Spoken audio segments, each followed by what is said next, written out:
Hi, ഞാൻ നിങ്ങളുടെ റാണി. ഇന്ന് ഒരു ടിപ്പായിട്ടാണ് വന്നത് കേട്ടോ. നമ്മൾ കൺഫ്യൂഷൻ എടുക്കത്തില്ല, നമുക്ക് സ്കേർട്ടായിരിക്കോ അതോ പാറ്റ്സ് ആയിരിക്കോ അല്ല ജീൻസ് ആയിരിക്കോ ചെയ്തതെന്നുള്ള അതിന് വേണ്ടിയിട്ടുള്ള ഒരു ഷോർട്ട് ട്രിക്ക് പറഞ്ഞു തരാൻ വേണ്ടിയിട്ടാണ് വന്നത്.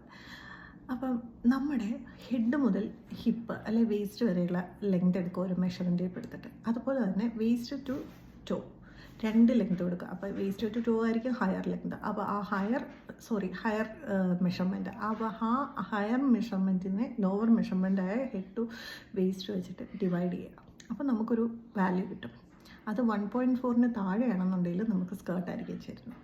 1.6 മേലെയാണെന്നുണ്ടെങ്കിൽ നമുക്ക് ജീൻസ്, പാൻസ്, ട്രൗസേഴ്സ് ആയിരിക്കും ചേരുന്നത്. ഇനി ഈ 1.4 1.6 ഇടയ്ക്കാണ് നിങ്ങളുടെ വാല്യൂ എങ്കിലോ നിങ്ങൾ ഭയങ്കര ലക്കി ആയിരിക്കും. നിങ്ങൾക്ക് സ്കേർട്ടും ചേരും, ജീൻസും ചേരും, ട്രൗസേഴ്സും ചേരും. അപ്പോൾ ഒന്ന് പരീക്ഷിച്ച് നോക്കണേ, എന്നിട്ട് ഇവിടെ കമൻറ്റ് ചെയ്യണേ. അപ്പോൾ വേറൊരു വീഡിയോയിൽ കാണുന്നവരെ ബൈ.